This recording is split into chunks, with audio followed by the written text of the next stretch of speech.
नमस्कार। मुख्यमंत्री अभ्युदय निःशुल्क कोचिंग योजना में पुनः आप सबका अभिनंदन है, स्वागत है। आज हम सॉल्यूशन का लेक्चर 7 स्टार्ट करेंगे।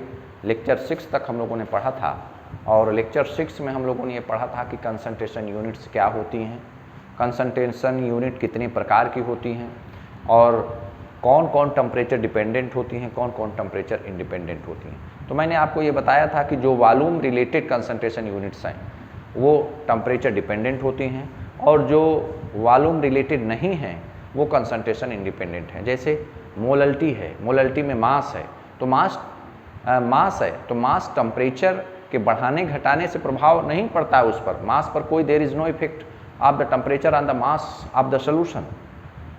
और उसके बाद मोल फ्रैक्शन, ये सब ऐसी क्वांटिटी हैं कि जो टेम्परेचर पर निर्भर नहीं करती हैं, टेम्परेचर पर डिपेंड नहीं करती हैं। तो उसी क्रम में एक महत्वपूर्ण कंसंट्रेशन यूनिट है, उसका नाम है पार्ट्स पर मिलियन, पीपीएम में उसको शॉर्ट फॉर्म में कहते हैं।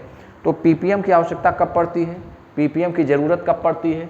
तो जब किसी भी सॉल्यूशन में सॉल्यूट का अमाउंट बहुत लो हो, मतलब बहुत डाइल्यूट सॉल्यूशन की कंसंट्रेशन अगर हमको बताना है तो हम पार्ट्स पर मिलियन की आवश्यकता होती है, पार्ट्स पर मिलियन की ज़रूरत होती है। तो अगर आपसे पूछे कि इसकी आवश्यकता क्या है कोई, तो आप क्या बताएंगे कि when solute is present very trace amount in a solution then the concentration is represented into the PPM. जब सॉल्यूट का अमाउंट किसी भी सॉल्यूशन में बहुत कम हो, तो स्मॉल क्वांटिटी में हो तो उसको रिप्रेजेंट करने के लिए उस कंसंट्रेशन यूनिट को हम पीपीएम में रिप्रेजेंट करेंगे। तो आप लिख सकते हैं एक स्टार बना के कि व्हेन, एक स्टार बना के लिख सकते हैं कि when the amount of solute, when the amount of solute, when the amount of solute in the solution, when the amount of solute in the solution is very low, when the amount of solute in solution is very low, then the concentration of the solution, concentration of the solution is represented REPRESENT is represented in ppm, is represented in ppm, parts per million में इसको represent किया जाता है। तो यहाँ पर when the amount of the solute is very low, very low को underline कर लीजिए। तो हम क्या कहेंगे, हम कहेंगे कि इसकी कंसंट्रेशन को हमें पीपीएम में रिप्रेजेंट करना है, पार्ट्स पर मिलियन में रिप्रेजेंट करना है। तो देखिए भाई, पीपीएम एक्चुअल में है क्या, इसको डिफाइन कैसे किया जाता है?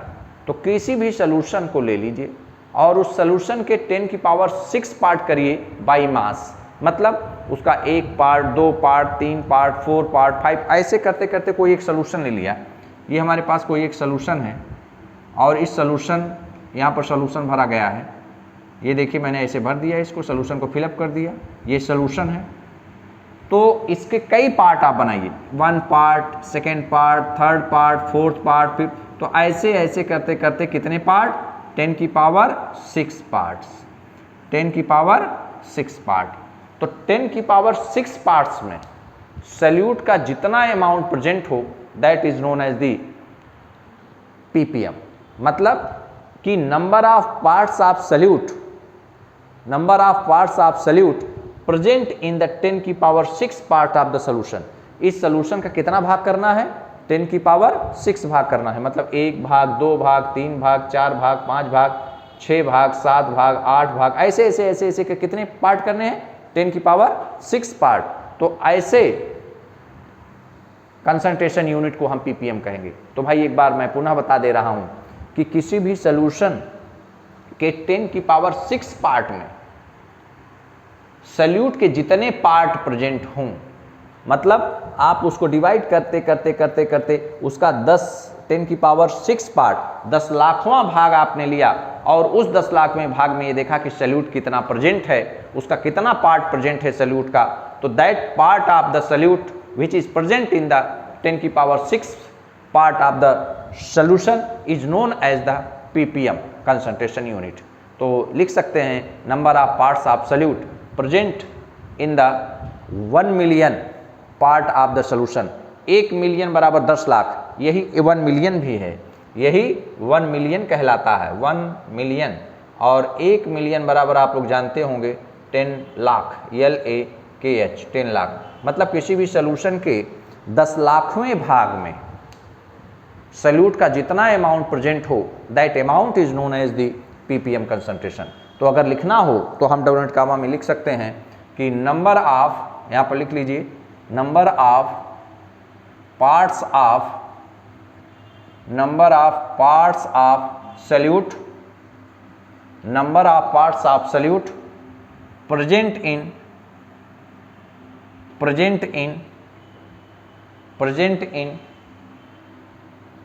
in 1 million, present in 1 million or 10 lakh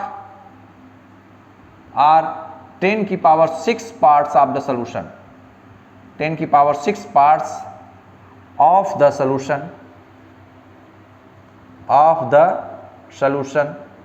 is known as ppm।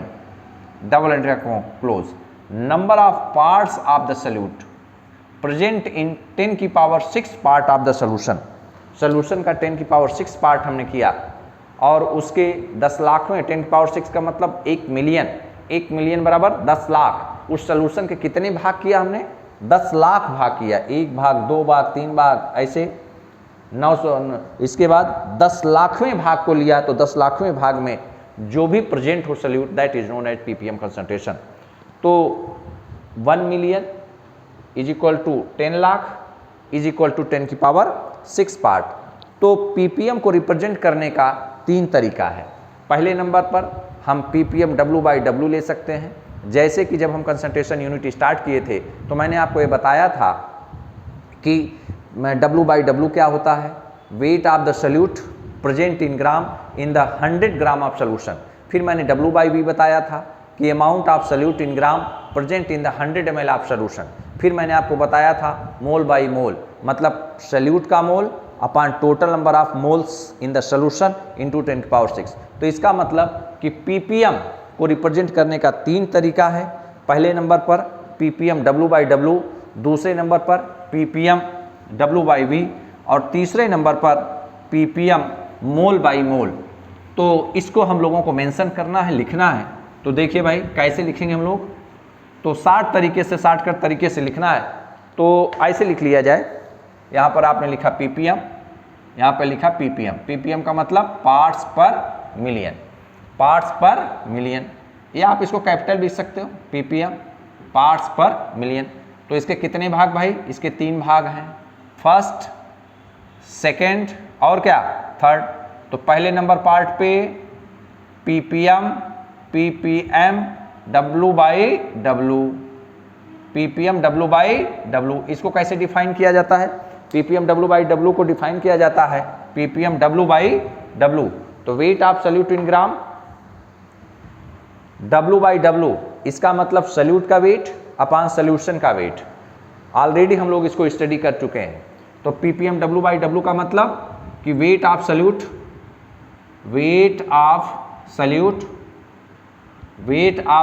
In gram upon total weight of solution in gram, या weight of solution in gram into 10 की पावर 6। इसके बाद आप सेकेंड नंबर पे आ जाइए। दूसरे नंबर पर ppm को दूसरे तरीके से कैसे लिख सकते हैं? ppm W/V। तो बिल्कुल स्पष्ट है W से कि amount of solute in gram upon volume of the solution in litre. तो कैसे लिख सकते हैं? Wait of solute in gram upon volume of solution in ml into 10 की पावर 6। W/V का मतलब wait of solute in gram upon volume of the solution in ml into 10 की power 6। Okay, चलिए भाई तीसरे नंबर पर जो कि बहुत महत्वपूर्ण कंसंट्रेशन यूनिट ppm की है, that is the ppm mole by mole, mole by mole. तो बताइए भाई कैसे इसको लिखेंगे हम लोग, ppm mole by mole, number of moles of solute upon total number of moles in the solution into 10 की पावर 6। तो ऐसे लिख सकते हैं नंबर ऑफ मोल्स ऑफ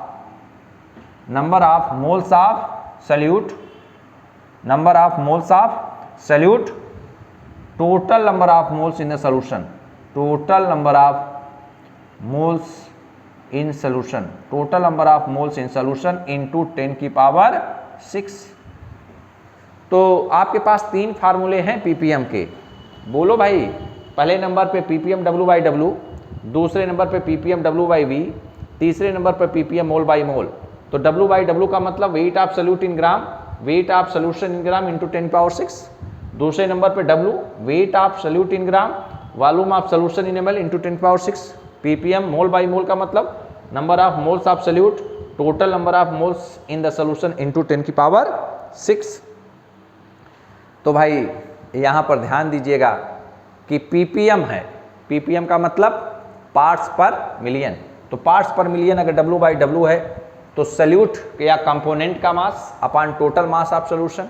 अगर वो w बाई v के टर्म में है तब भी आप लिख लेंगे, अगर वो मोल बाई मोल के टर्म में है तब भी आप इसको नोट कर लेंगे।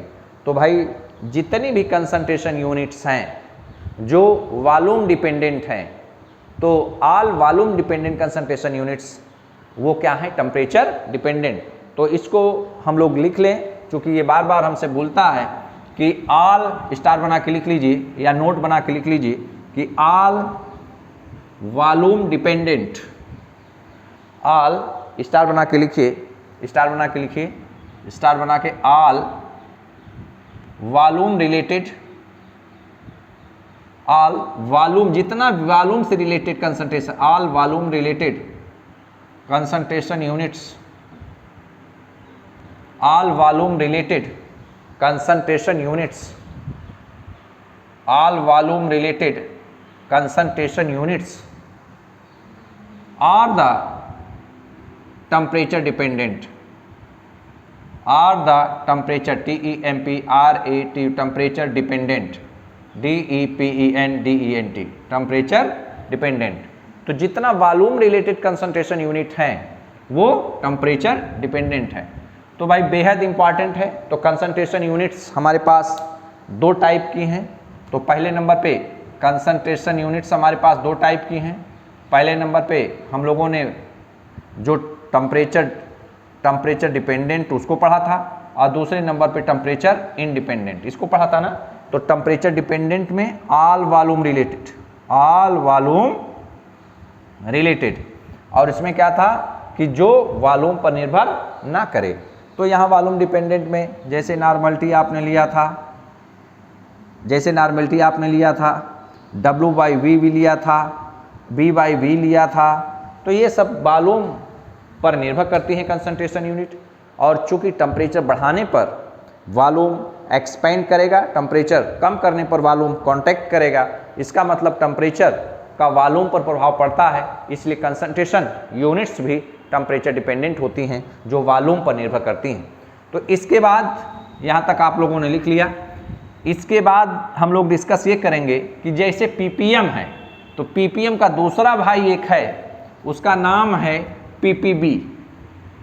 पार्ट्स पर मिलियन के बाद पार्ट्स पर बिलियन हेडिंग डाल दीजिए, parts per billion, PARTS, parts per billion, PERBILLION, that is PPB, parts per billion, that is PPB, parts per billion. Parts per billion का मतलब जैसे मैंने वहां बताया था, किसी भी सॉल्यूशन का आप 10 की पावर 6 पार्ट करिए, किसी भी सॉल्यूशन का 10 की पावर 6 पार्ट करिए। 10 की पावर 6 पार्ट का मतलब उसके 10 लाख भाग करिए, मतलब 1 मिलियन उसके आप सेगमेंट कर दीजिए बाई मास। उसको छोटा छोटा डिवाइड करते हुए उसको 10 लाख भागों में बांट दीजिए। तो उसी तरीके से उसी का दूसरा भाई, बड़ा भाई है, वो पार्ट्स पर बिलियन, मतलब सल्यूट के amount, number of parts of solute present in the 10 की पावर 9 पार्ट्स ऑफ सॉल्यूशन, 10 की पावर 9 पार्ट्स ऑफ सॉल्यूशन। कहने का मतलब कि जैसे आपने अभी पीपीएम में कहा था कि आपने सॉल्यूशन के कितने पार्ट किए, आपने सॉल्यूशन के पार्ट किए कितने, आपने सॉल्यूशन के पार्ट किए 10 की पावर 6, ये कहाँ पर, पीपीएम में। लेकिन यहाँ पर बात किसकी हो रही है, बात हो रही है पीपीबी की, पार्ट्स पर बिलियन की। तो यहाँ पर जो पार्ट हैं वो कितने पार्ट, 10 की पावर 9 पार्ट्स ऑफ सॉल्यूशन। यहाँ पर कितना था, 10 की पावर 6 पार्ट्स ऑफ सॉल्यूशन, और ये पीपीएम था, ये है पीपीबी। तो कोई आपसे पूछे भाई पीपीबी क्या है, तो आप क्या बताएंगे, number of parts of solute present in the 10 की पावर 9 पार्ट्स ऑफ सॉल्यूशन। किसी भी सॉल्यूशन के 10 की पावर 9 भाग में, 10 की पावर 9th भाग में, मतलब आपने सॉल्यूशन का कितना पार्ट किया, 10 की पावर 9 पार्ट किया, उसमें सॉल्यूट का जितना अमाउंट प्रेजेंट हो, that amount is known as the parts per billion. तो भाई इसी चीज को लिखना है हम लोगों को, नोट कर लीजिए। यहां पर डबल कॉमा में number of parts of solute, number of parts of solute present in, number of parts of solute present in 10 की पावर 9 पार्ट्स, 10 की power 9 parts of the solution, 10 की power 9 parts of the solution. किसी भी solution के 10 की power 9 भाग में solute का जितना अमाउंट प्रेजेंट हो उसको हम कहेंगे parts per million. Number of parts of solute present in 10 की power 9 parts of solution is known as it's PPB concentration, PPB CONCENTRATION, okay, PPB concentration. तो चलिए भाई इसका फार्मूला लिखा जाए। जैसे आपने पीपीएम में लिखा था तो आपने क्या कहा था, पीपीएम में लिखा था तो आपने कहा था कि नंबर ऑफ 3 पार्ट आपने किया था, W/W, W/V और मोल। तो यहाँ इन जनरल हम लिख लेते हैं W/W के टर्म में, क्योंकि इन जनरल आपको चीज़ें W/W मतलब सॉल्यूट का अमाउंट ग्राम में और सॉल्यूशन का अमाउंट भी ग्राम में रहेगा, तो W/W है। तो इसको हम इन जनरल लिख सकते हैं, कैसे, ऐसे लिख सकते हैं कि PPB is equal to mass of the component. हम जिस कंपोनेंट का पीपीबी निकालेंगे उसका मास ऊपर upon total mass of solution into 10 की पावर 9। तो अगर मैं मानूं कि एक सॉल्यूशन है, इसमें कोई कंपोनेंट, ये मैंने एक सॉल्यूशन बना लिया, तो सॉल्यूशन का मतलब सॉल्यूट और प्लस क्या, सॉल्वेंट, दोनों मिला के क्या बनेगा जी, सॉल्यूशन बनेगा। तो मैंने सॉल्यूट को मान लिया A, क्या मान लिया A, और सॉल्वेंट को क्या मान लिया B। तो अब हम निकालना चाहते हैं कि पीपीबी ऑफ कंपोनेंट A, जो कंपोनेंट A है इसका पार्ट्स पर बिलियन में कंसंट्रेशन क्या होगी, इसको निकालना है। तो यहाँ लिख लीजिए पीपीबी ऑफ क्या A इज इक्वल टू क्या लिखेंगे, parts per billion of A is equal to number, या क्या लिखेंगे, mass of the component A, mass of the component A upon total mass of solution, total mass of solution.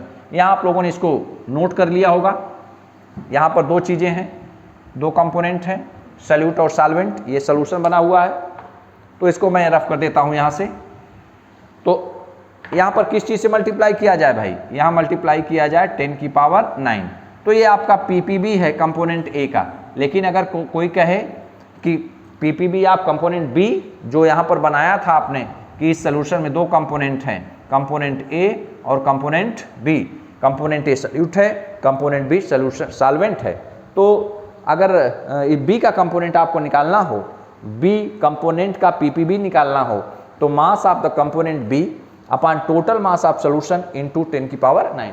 तो जिस component का आपको PPB में कंसंट्रेशन निकालना है उसका मास डिनोमिनेटर के ऊपर लाइन के नीचे टोटल मास रखेंगे और ऊपर रखेंगे उस मास, उस कंपोनेंट का मास जिसको आपको निकालना है। तो इस तरीके से हम लोगों ने पीपीबी पढ़ लिया। जिस कंपोनेंट का पीपीबी निकालना है उसका मास ऊपर और टोटल मास ऑफ सॉल्यूशन नीचे डिनोमिनेटर में और इनटू 10 की पावर 9। इसी तरीके से इसका एक भाई और है, पीपीएम आपने पढ़ा, पीपीबी आपने पढ़ा, और अब तीसरा कंसंट्रेशन यूनिट इसका है पार्ट्स पर मिलियन वाले सीरीज में 3 सीरीज हैं, parts per million, parts per billion, और अब आता है पार्ट्स पर ट्रिलियन। पार्ट्स पर ट्रिलियन जिसको कि शॉर्ट फॉर्म में कहा जाता है पीपीटी, जिसको शॉर्ट फॉर्म में कहा जाता है पीपीटी। क्या कहा जाता है जी?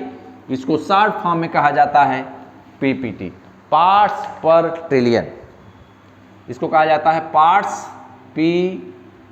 पार्ट्स पर trillion, TRILLION, that is PPT, parts पर ट्रिलियन। तो चलिए भाई इसको डिफाइन किया जाए।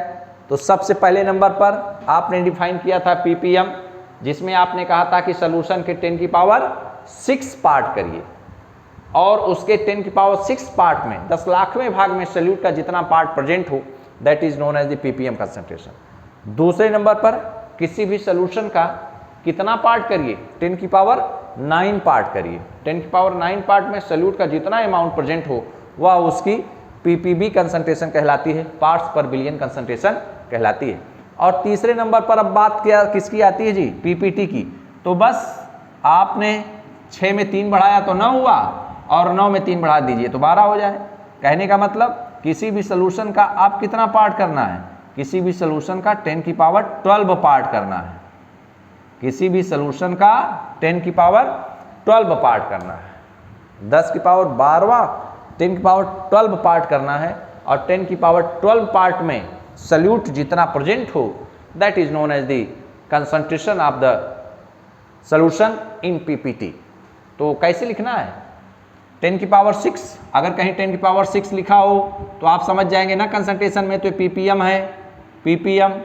अगर कहीं 10 की पावर 9 है तो ये पीपीबी वाला पार्ट है, अगर कहीं 10 की पावर 12 है तो ये पीपीटी है। तो चलिए लिखिए कि नंबर ऑफ डबल कॉमा में number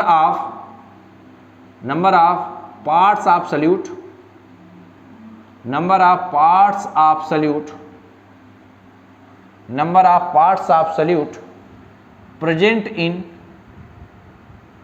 number of parts of solute present in 10 की power 12 parts of the, number of parts of solute present in 10 की पावर 12 parts of the 10 की power 12 parts of the solution is known as PPT concentration, is known as PPT concentration। तो भाई इसका अगर formula लिखना हो तो PPT concentration कैसे लिखेंगे? जिस कंपोनेंट का पीपीटी कंसंट्रेशन निकालना है उसका मास ऊपर और टोटल मास ऑफ सॉल्यूशन नीचे डिनोमिनेटर में, और फिर 10 की पावर 12 से मल्टीप्लाई कर देना है, जैसा कि आपने 10 की पावर 6 से मल्टीप्लाई किया था पीपीएम में, 10 की पावर 9 से मल्टीप्लाई किया था पीपीबी में, 10 की पावर 12 से आप मल्टीप्लाई करेंगे पीपीटी में। तो देखिए भाई अब लिखा जाए पीपीटी कंसंट्रेशन। पीपीटी का मतलब मास, अगर हमने कंपोनेंट ए का निकाला है तो यहाँ पर किसका? mass of the component, mass of the component A, mass of the component A upon total mass of solution, total mass of solution into 10 की power 12, total mass of solution into 10 की power 12, PPT. PPT का मतलब मास of the component A, total mass of solution into 10 की power 12। तो भाई इस तरीके से बिल्कुल क्लियर मामला है। हम लोगों ने पार्ट्स पर मिलियन सीरीज के 3 कंसंट्रेशन यूनिट्स पढ़े। पहले नंबर पे ppm, दूसरे नंबर पे ppb और तीसरे नंबर पे ppt। बस इतना याद रखना है। ppm बोले तो 10 की पावर 6, ppb बोले तो 10 की पावर 9, ppt बोले तो 10 की पावर 12। बस यही है कंसंट्रेशन यूनिट। तो चलिए अब इसी पर एक क्वेश्चन करते हैं हम लोग। वहाँ पर ppm दिया गया है, आपसे मोलरिटी पूछा गया है। तो एक क्वेश्चन बहुत अच्छा क्वेश्चन है, बहुत अच्छा प्रश्न है और इससे आपका कॉन्सेप्ट क्लियर होगा कि कैसे हम ppm को हैंडल करते हैं, कैसे हम प्रॉब्लम सॉल्व करते हैं। तो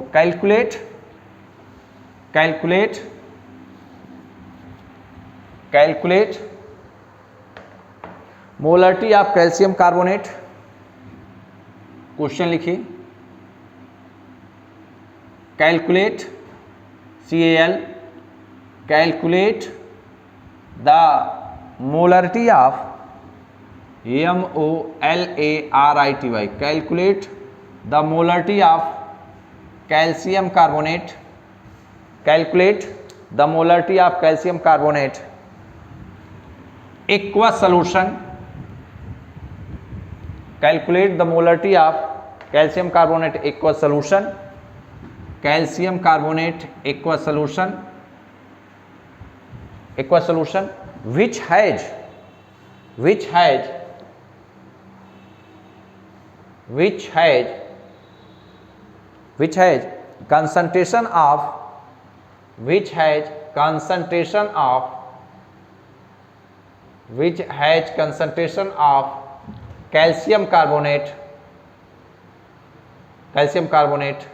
which has concentration of calcium carbonate as 200 ppm। Calcium carbonate की जो सांद्रता है उस सॉल्यूशन में कितना है, 200 ppm। Which has concentration of calcium carbonate as 200 ppm, या एज हटा भी सकते हैं आप, कैल्शियम कार्बोनेट 200 ppm। तो देखिए भाई, इस प्रश्न को बहुत आसानी से, बहुत आराम से करना है जिससे कि कॉन्सेप्ट क्लियर हो जाए।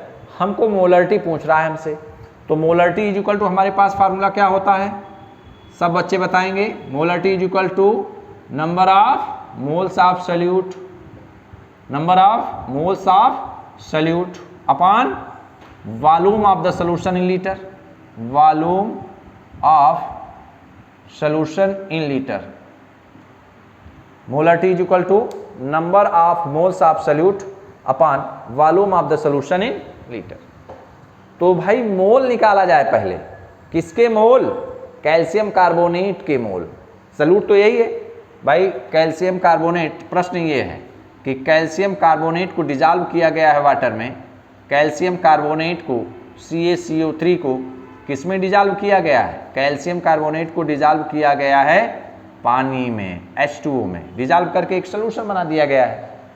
और विच इज द कंसंट्रेशन, इसमें कैल्शियम कार्बोनेट जब डिजॉल्व हो गया तो इसकी कंसंट्रेशन क्या कह रहे हैं कि 200 ppm। किसकी, 200 ppm। कैल्शियम कार्बोनेट की कंसंट्रेशन सॉल्यूशन में 200 ppm है। तो पहले हम ये जुगाड़ करें कि मोल कैसे निकलेगा। मोल इज इक्वल टू होता है weight upon molecular weight, mole is equal to होता है वेट अपॉन मॉलिक्यूलर वेट, यही तो होता है ना। तो अगर हम कैल्शियम कार्बोनेट का वेट मालूम कर लें, इसका मॉलिक्यूलर वेट हम कैल्शियम कार्बोनेट का जानते ही हैं, कैल्शियम कार्बोनेट का मॉलिक्यूलर वेट हम कैलकुलेट करें तो ये वैल्यू आती है 100। कितनी आती है, 100। वेट इसका निकालना है भाई, कैल्शियम कार्बोनेट का वेट, इसका मास निकालना है आपको, मास अपॉन मॉलिक्यूलर मास, यही मोल है। तो कैसे निकलेगा इसका मोल, वेट कैसे निकलेगा। तो भाई ये जो दिया गया है 200 ppm, तो ये 200 ppm से ही क्लू कुछ मिल सकता है। 200 ppm का मतलब क्या हुआ, 200 ppm का मतलब ये हुआ कि उस सॉल्यूशन में जिसमें कैल्शियम कार्बोनेट डिजॉल्व है पानी में, उस सॉल्यूशन का 10 की पावर 6 पार्ट किया, मतलब 1 ग्राम 2 ग्राम छोटा छोटा उसको 10 की पावर 6 ग्राम में बांटा हमने, छोटा छोटा 1 ग्राम, 2 ग्राम, 3 ग्राम, ऐसे 10⁶ ग्राम में उसको डिवाइड कर लिया। फिर उसमें हमने ये पाया कि 200 gram of calcium carbonate is present in the 10⁶ gram of the solution. मतलब 10⁶ ग्राम सोल्यूशन में 10⁶ ग्राम जो पार्ट हमने किया उसके 10,00,000वें भाग में सल्यूट का अमाउंट कितना है 200 ppm या 200 ग्राम।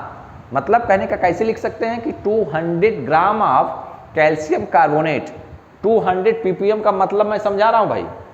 200 ppm का मतलब यह है कि 200 gram of the salute is present in 10⁶ gram of the solution.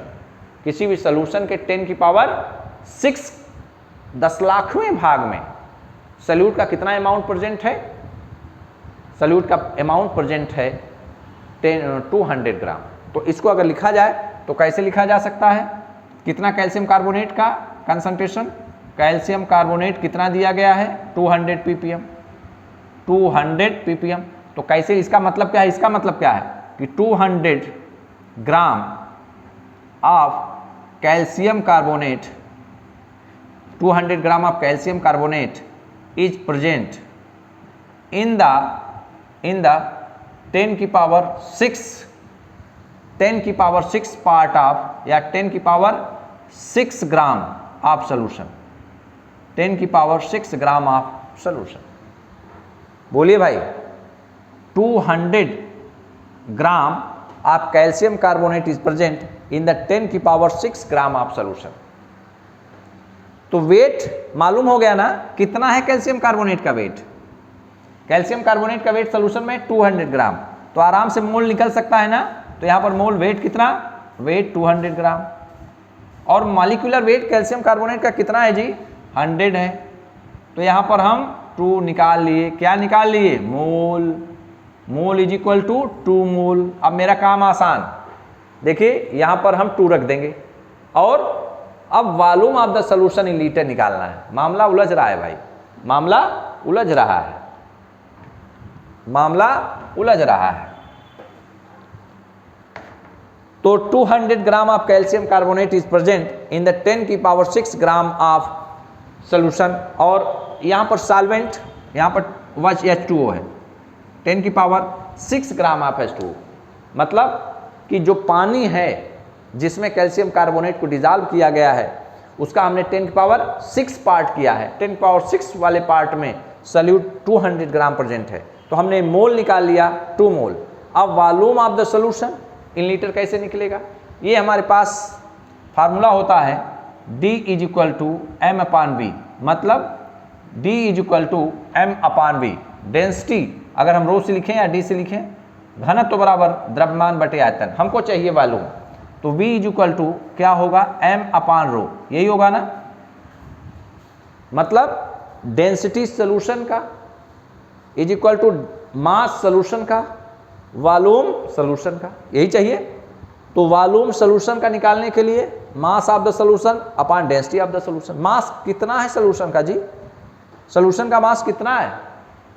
Solution का मास 10⁶ ग्राम, 10⁶ ग्राम। डेंसिटी कितनी होती है वाटर की? देखिए वाटर की डेंसिटी कितनी है? 1 ग्राम पर ml। हमने लिख दिया 1 ग्राम पर ml, और ग्राम से ग्राम कैंसिल, तो ये वैल्यू हुआ 10⁶ ml ना। इस ml को अगर हम लीटर में बदलें तो 10⁶ अपॉन 1000, और यहाँ क्या लिख सकते हैं? लीटर। तो 10⁻³ लीटर। 10⁻³ लीटर क्या? वॉल्यूम आ गया। 10⁻³ लीटर वॉल्यूम आया, मतलब 1000 लीटर। कितना? 1000 लीटर। तो ये बताइए, अब यहाँ काम आसान ना, तो इसलिए molarity is equal to number of moles of solute. कितने मोल आपने निकाला? 2 मोल निकाला। और वॉल्यूम आप लीटर में कितना निकाले? 10⁻³ लीटर। तो आपने लिख दिया 10⁻³। अब इस 10⁻³ को ऊपर जब हम ले जाएंगे तो 2 × 10⁻³ molar. This is the concentration in molarity. तो भाई देखिए तो मोलरिटी ये चीज़ समझ लीजिए कि अगर कहीं पर 1/2 की पावर x है तो इसको हम जो ऊपर ले चलते हैं 2 की पावर -x, 1/10 की पावर 5 है तो इसको हम ले चलेंगे 10 की पावर -5, अगर कहीं 10 की पावर 7 है तो इसको ले चलेंगे 10 की पावर -7। तो 2 × 10 की पावर -3 मोलरिटी हुई। हमको यही निकालना था। अगर चाहें तो इसको डिवाइड करके 0.002 कर सकते हैं, लेकिन हम ऐसे भी लिख सकते हैं। तो भाई एक बार और पुनः समझ लीजिए कि calculate the molarity of calcium carbonate equal solution which has concentration of calcium carbonate 200 ppm। Calcium carbonate को वाटर में डिजॉल्व करके एक सोल्यूशन बनाया गया है और कैल्शियम कार्बोनेट का जो कंसंट्रेशन है वो 200 ppm, मतलब 200 gram of calcium carbonate is present in 10⁶ gram of water. तो इसका मतलब कि वहां पर जो अमाउंट है कैल्शियम कार्बोनेट का वो 200 ग्राम है, 200 ग्राम। तो मोल हमको निकालना है weight upon molecular weight. Weight कितना है 200 ग्राम, वेट कितना है 200 ग्राम, तो 200 ग्राम। मॉलिक्यूलर वेट कितना है 100। तो इससे जब हमने कैंसिल किया तो वैल्यू आई 2। वैल्यू कितनी आई 2 आई। तो मोल हमने 2 रख दिया। मामला हमारा उलझ रहा है वॉल्यूम पर, तो वॉल्यूम हमने डेंसिटी वाले फार्मूले से निकाल लिया। कैसे? Density is equal to mass upon volume, तो volume is equal to mass upon density. तो मास कितना है 10⁶ ग्राम अपान 1 ग्राम पर ml इसकी डेंसिटी होती है वाटर की। तो इससे कैंसिल किया, इससे कैंसिल किया। तो कैंसिल करने के बाद 1000 लीटर वॉल्यूम आया। तो 1000 वॉल्यूम ऑफ द सोल्यूशन आया। तो हमने यहाँ पर वैल्यू रखा 2 मोल अपान वॉल्यूम 10 की पावर 3, तो 2 × 10 की पावर -3 मोलर, 2 × 10 की पावर -3 मोलर। तो इस तरीके से हम लोगों ने कैलकुलेशन किया, उससे हमारे कॉन्सेप्ट क्लियर हुए। और अब हेडिंग डाल दीजिए solutions of solid in liquid. तो भाई हम लोगों ने कंसंट्रेशन यूनिट पढ़ लिया और कंसंट्रेशन यूनिट में हम लोगों ने ये निष्कर्ष निकाला कि जो वॉल्यूम डिपेंडेंट है वो टेम्परेचर डिपेंडेंट कंसंट्रेशन यूनिट होंगी और जो मास डिपेंडेंट हैं वो टेम्परेचर इंडिपेंडेंट हैं। तो अब हम लोग इससे आगे बढ़ते हैं। हम लोगों ने कंसंट्रेशन यूनिट पढ़ लिया और इसके आगे अब हेडिंग डाल दीजिए solution of solids in liquid. Solutions of solid in liquid, solutions of solid एक बड़ी हेडिंग है, SOLUTION, solution of solids, solution of solids in liquids, solution of solids in liquids. Solution का solid, solution of solids in liquid. किसी भी liquid में solid को dissolve किया जाता है तो क्या क्या घटना होती है। तो अब इसी के अंतर्गत एक छोटी हेडिंग है solubility of A solid in liquid.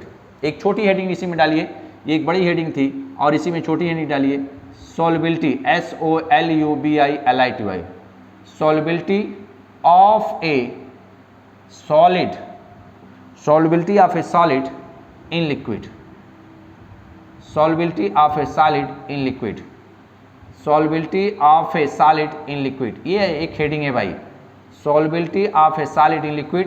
इसी हेडिंग को हम लोगों को पढ़ना है। तो अब देखिए बड़े मज़े की बात है, अब बिल्कुल नेचुरल चीज़ें हैं जो दैनिक जीवन में हमारे घटित होती हैं।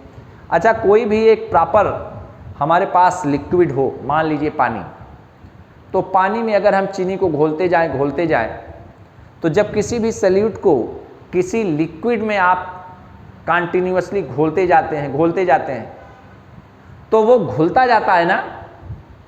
तो जब किसी भी सॉल्यूट को, मान लीजिए आपने चीनी लिया, चीनी को किस में डिजॉल्व कर रहे हैं, वाटर में। तो आप पानी लिए, वाटर लिए गिलास में, थोड़ा सा चीनी डाले, उसको सेक किया, फिर डिजॉल्व हो गया। फिर आपने थोड़ा सा चीनी उसमें मिलाया, फिर सेक किया, डिजॉल्व हो गया। फिर आपने थोड़ा सा चीनी मिलाया, सेक किया उसको, फिर डिजॉल्व हो गया। तो इस प्रोसेस को कहा जाता है डिसोल्यूशन। क्या कहा जाता है? डिसोल्यूशन। मतलब कि जब किसी भी सॉल्यूट को कंटिन्यूअसली किसी लिक्विड में ऐड किया जाता है तो वो डिसॉल्व होता है धीरे धीरे, and this process is known as dissolution. तो अगर लिखना चाहें, क्योंकि भाई देखिए छोटी छोटी बातें हैं, इसको थोड़ा थोड़ा मेंशन करते चलें, जिससे जब हम अपना नोट्स पलटें तो उस छोटे छोटे नोट्स को, जिसको स्टार के फॉर्म में, नोट के फॉर्म में, नोटवर्दी के फॉर्म में लिखते हैं, उससे पूरा फिगर याद आता है कि हमारे सर ने हमको क्या बताया था। तो जब किसी भी सल्यूट को किसी लिक्विड में कंटिन्यूअसली ऐड किया जाता है, डिजॉल्व किया जाता है, तो solute keeps on dissolving continuously. Solute continuously उसमें धीरे धीरे डिजॉल्व होता रहता है, keeps on dissolving and the concentration of the solution continuously increase, और सोल्यूशन की कंसंट्रेशन लगातार बढ़ती जाती है। तो इस प्रोसेस को हम लोग कहते हैं डिजोल्यूशन। तो देखिए भाई, एक बार और बता देंगे, फिर उसके बाद इसको हम लोग अपने कलम से बढ़िया से अच्छे से लिख लेंगे। क्या है डिजोल्यूशन? डिजोल्यूशन, इसी को डिफाइन कर रहा हूं मैं, डिजोल्यूशन, DISSOLUTION, डिजोल्यूशन। मतलब कि आपने एक गिलास पानी लिया, उस पानी में आपने थोड़ा सा शुगर मिलाया, चीनी, और चीनी का फार्मूला क्या होता भाई? सुक्रोज ना, C12H22O11। ये क्या है? Sucrose, SUCROS, sucrose. इसी को हम क्या कहते हैं? इसी को हम चीनी कहते हैं ना, यही शुगर है। तो अगर एक गिलास पानी हमने लिया और उस पानी में हम लोगों ने शुगर मिलाया और थोड़ा सा सेक किए, फिर थोड़ा सा शुगर मिलाए, सेक किए, तो हम क्या पाएंगे कि शुगर उस वाटर में डिजॉल्व होता चला जा रहा है और एक सॉल्यूशन बढ़ता जा रहा है। तो ये बताइए कि जैसे जैसे चीनी हम मिला रहे हैं तो उस सॉल्यूशन का कंसंट्रेशन बढ़ेगा कि घटेगा? मतलब कि वो जो शरबत बन रहा है चीनी मिलाने से, वो मीठा होगा कि फीका होता जाएगा? नहीं, वो तो सर मीठा होता जाएगा। इसका मतलब सल्यूट का कंसंट्रेशन सॉल्यूशन में बढ़ता जाएगा। तो जब किसी भी सल्यूट को किसी लिक्विड में कंटिन्यूअसली ऐड किया जाता है तो solute keeps on dissolving and the concentration of the solution goes on increasing and this process is known as dissolution. जब किसी भी सल्यूट को किसी लिक्विड में कंटिन्यूअसली ऐड किया जाता है तो सल्यूट डिजॉल्व होता जाता है और सॉल्यूशन की कंसंट्रेशन बढ़ती जाती है। This is known as dissolution, this is known as dissolution. तो भाई देखिए, ऐसे एक फिगर बना लीजिएगा, क्योंकि फिगर से चीज़ें ज़्यादा क्लियर होती हैं। और यहाँ पर एक एग्जाम्पल मैंने लिया है और इस सॉल्वेंट को मैंने लिया H2O ना, और इसमें आप डिजॉल्व क्या कर रहे हो भाई? इसमें आप डिजॉल्व कर रहे हो कोई भी आप सॉल्यूट ले लीजिए, और यहाँ पर मैंने ले लिया सुक्रोज। क्या ले लिया? सुक्रोज। क्या ले लिया? सुक्रोज ले लिया। या आप सीधे सॉल्यूट कोई ले लीजिए, कोई एक सॉल्यूट ले लीजिए। तो आपने सॉल्यूट लिया, सॉलिड सॉल्यूट है। जब किसी भी सॉलिड सॉल्यूट को, सॉलिड सॉल्यूट है, तो अब वही पूरा फिगर जो हमने दिमाग में आपको सेट हुआ है वही हम लोग लिखना चाहते हैं, उसको हम लोग बनाना चाहते हैं अपने दिमाग में, जो सिस्टम सेट हुआ है। तो कैसे लिखा जाए? यहाँ डोनेट कामा में when a solute is continuously added, when a solid solute is continuously added to a liquid solvent, आपने लिखा है, देखिए ऊपर हेडिंग यही दिए हैं, liquid solvent, then solute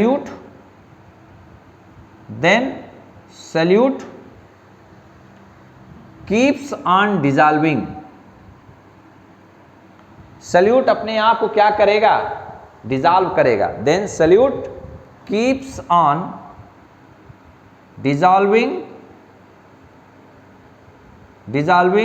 in liquid solvent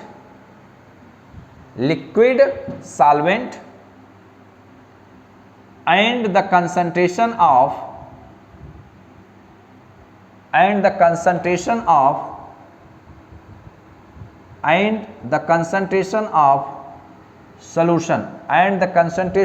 solution goes on increasing, increasing, goes on increasing, and the concentration of solution goes on increasing continuously,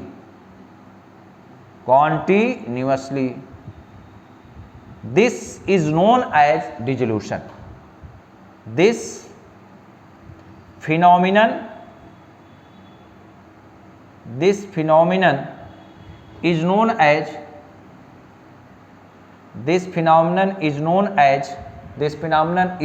as क्या कहेंगे भाई इसको कहेंगे डिसोल्यूशन। क्या कहेंगे? डिसोल्यूशन। Dissolution DISSOLUTION। ये क्या कहलाता है? डिसोल्यूशन कहलाता है। क्या कहलाता है? डिसोल्यूशन। तो अगर कोई आपसे पूछे कि डिसोल्यूशन क्या है, तो आप कह दीजिए किसी भी सॉलिड का लिक्विड में कंटिन्यूअसली घुलना, डिसॉल्व होना, that is known as the dissolution. लेकिन ये बताइए कि अगर आपके पास ये वाटर है, वाटर में लगातार आप सुक्रोज चीनी मिला रहे हैं, सेक कर रहे हैं, तो क्या चीनी मिलाते गए, एक चम्मच सेक करते गए, चीनी मिलाते गए, सेक करते गए, लेकिन एक स्थिति ऐसी आएगी कि जब आप एक चम्मच चीनी मिला रहे हैं, आपको ज़्यादा देर तक सेक करना पड़ रहा है, तब वो डिसॉल्व हो रही। लेकिन एक स्टेज ऐसी आएगी, एक अवस्था ऐसी आएगी कि जब चीनी का डिसॉल्व होना बंद हो जाएगा, बड़ी मशक्क़त के बाद, बड़ी मेहनत के बाद, जब बड़ी मेहनत के बाद, बड़ी मशक्क़त के बाद डिसॉल्व हो पाएगा वो। तो ऐसे स्टेज को हम कहेंगे, ऐसे स्टेज को हम लोग क्या कहेंगे? ऐसे स्टेज को हम लोग कहेंगे कि भाई अब तो डिसॉल्व नहीं हो रहा है और वो क्रिस्टल के फॉर्म में दिखना शुरू हो जाएगा, तो उस स्टेज को हम कहेंगे क्रिस्टलाइजेशन। क्या कहेंगे? क्रिस्टलाइजेशन।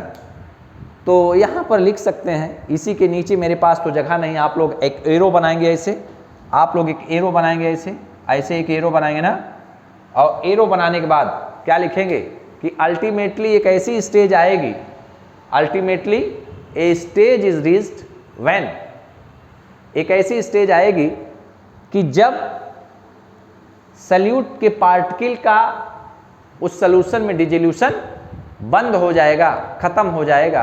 क्यों ऐसा होता है? क्योंकि जो सल्यूट आप डिसॉल्व कर रहे हो वो दूसरे सल्यूट के सरफेस पर आकर के क्रिस्टलाइज कर देता है।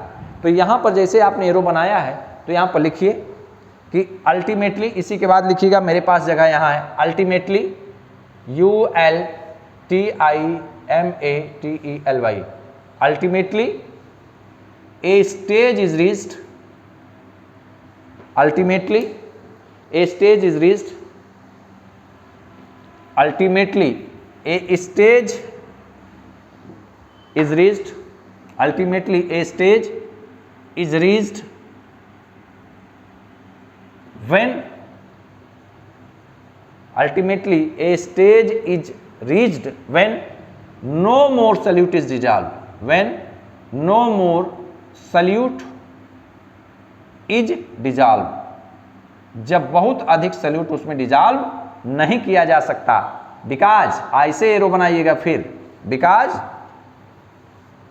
क्योंकि, बिकॉज ऐसा क्यों है? ऐसा इसलिए है कि सल्यूट के पार्टिकल दूसरे सल्यूट के particle, because solute particles keeps on colliding on the surface of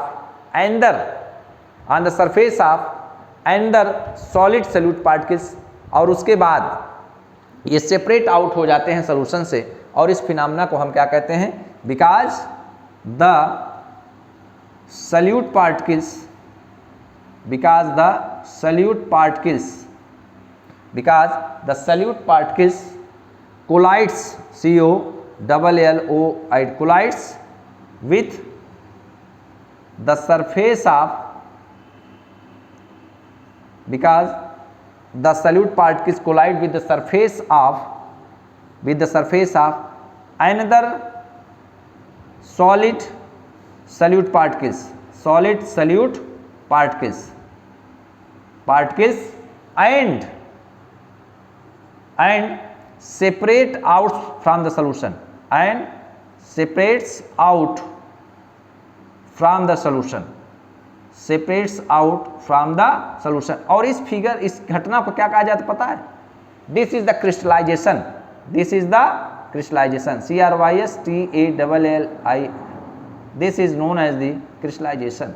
यह क्या कहलाता है? यह क्रिस्टलाइजेशन कहलाता है।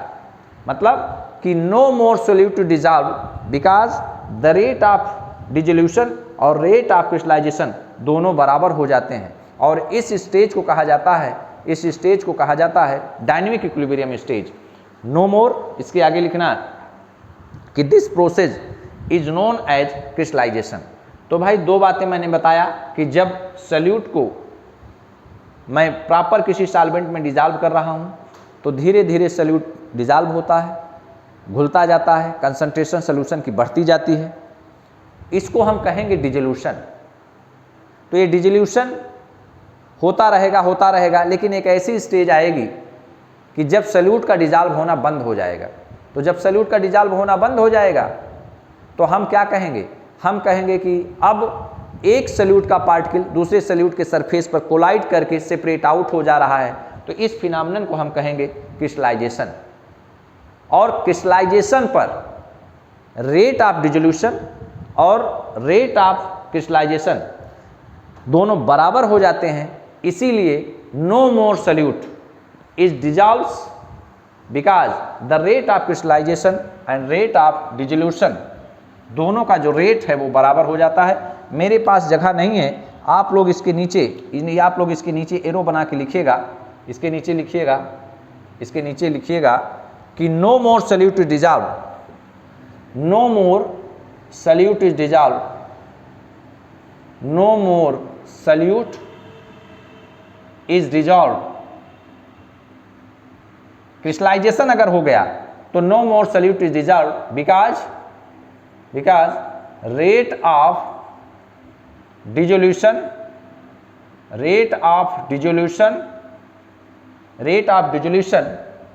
and rate